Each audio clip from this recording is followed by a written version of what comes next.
Hi friends, welcome to Vidya Shivaram channel. So இன்றைக்கி வந்து கோஸ் gravy தான் பார்க்க போகிறோம். எப்படி செய்கிறதுன்னு பார்க்கலாம். வீடியோ பார்க்குறதுக்கு முன்னாடி நம்ம சேனலை சப்ஸ்கிரைப் பண்ணுங்கள், பெல் பட்டனையும் கிளிக் பண்ணுங்கள். ஸோ எப்படி செய்கிறதுன்னு பார்க்கலாம் வாங்க. ஃபஸ்ட்டு 1/2 கிலோ கேபேஜ் எடுத்துக்கலாம். அதை நீல வாக்கில் கட் பண்ணிவிட்டு எடுத்துகிட்டு நல்லா அலசிட்டு எடுத்து வச்சுக்கலாம்.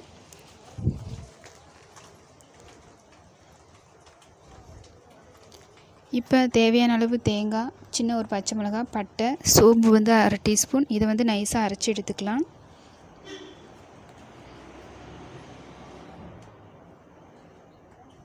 ஒரு கடாயை சூடுபடுத்திட்டு 2 ஸ்பூன் ஆயில் சேர்த்துக்கலாம்.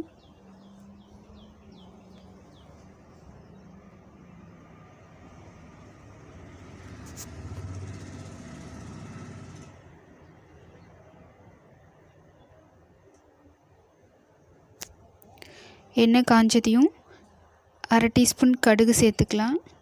கடுகு பொரிஞ்சதையும் பெரிய வெங்காயம் 2, அதை வந்து பொடியாக கட் பண்ணிவிட்டு நான் கிரைண்டரில் லைட்டாக அரைச்சிருக்கேன்.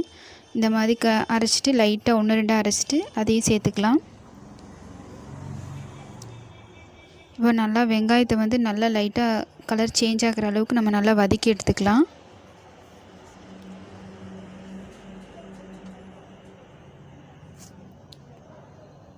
இப்போ கருவேப்பிலை வந்து சேர்த்துக்கலாம்.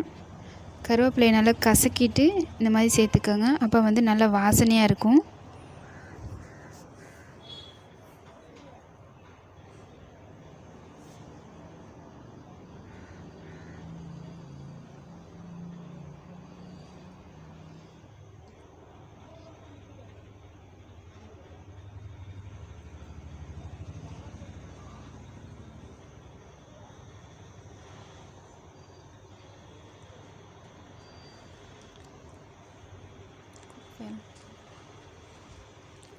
இப்போ 2 தக்காளி நைஸாக அரைச்சி வச்சுருக்கோம்.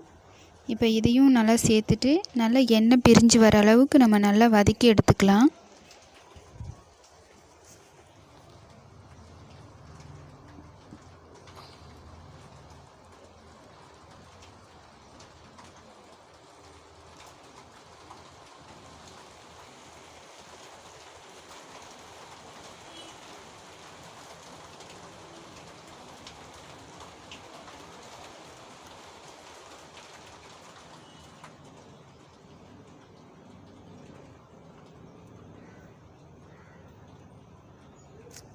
இப்போ பாருங்கள் நல்லா வதங்கிருச்சு. நம்ம இந்த டைமில் 1 ஸ்பூன் குழம்பு மிளகாய்த்தூள், 1/2 டீஸ்பூன் மஞ்சத்தூள், தேவையான அளவு உப்பு இதெல்லாம் சேர்த்துட்டு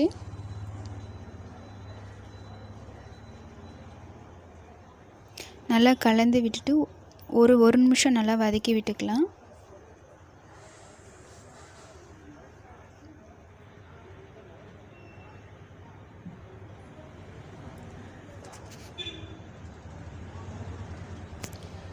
இப்போது நம்ம அரைச்சி வச்ச தேங்காயும் நம்ம இது கூட சேர்த்துக்கலாம்.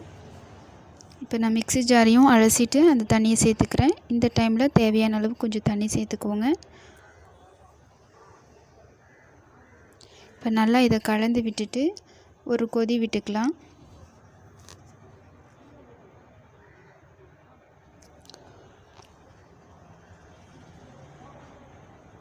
இப்போ இது வந்து நல்லா ஒரு 2 நிமிஷம் நல்லா கொதிக்க விட்டுக்கலாம். கொதிக்க விட்ட பிறகு நம்ம வந்து கேபேஜ் வந்து இது கூட நம்ம சேர்த்துக்கலாம்.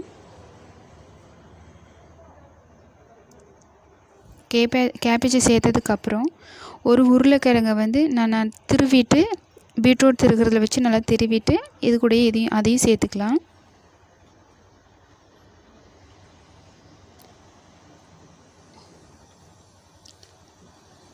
இப்போ சேர்த்துட்டு நம்ம அப்படியே ஒரு மூடி போட்டு 1 நிமிஷம் விட்டுடலாம். ஏன்னா இப்போ கேபேஜ் வந்து நிறைய இருக்குது. இப்போ கலந்து விட நமக்கு சிரமமாக இருக்கும். இப்போ 1 நிமிஷம் நல்லா இதானால் நமக்கு அந்த கேபேஜ் நல்லா கொஞ்சம் குறைஞ்சி நமக்கு அந்த கொஞ்சமாக இருக்கும். அப்போ அதை கிளறி விடும்போது நல்லா ஈஸியாக இருக்கும்.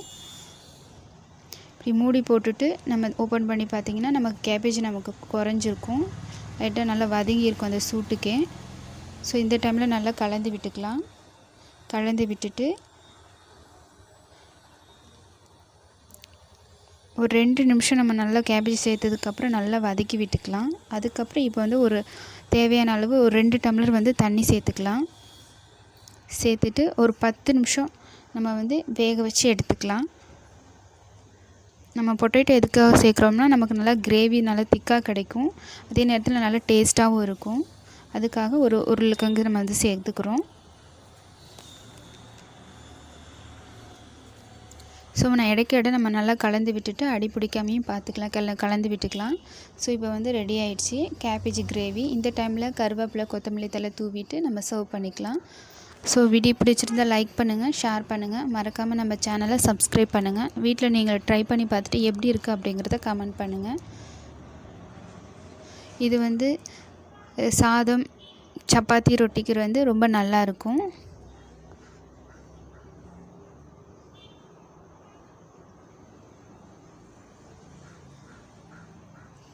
பாருங்கள், வந்து நல்ல டேஸ்ட்டாக இருக்கும் கேபேஜ் கிரேவி வந்து.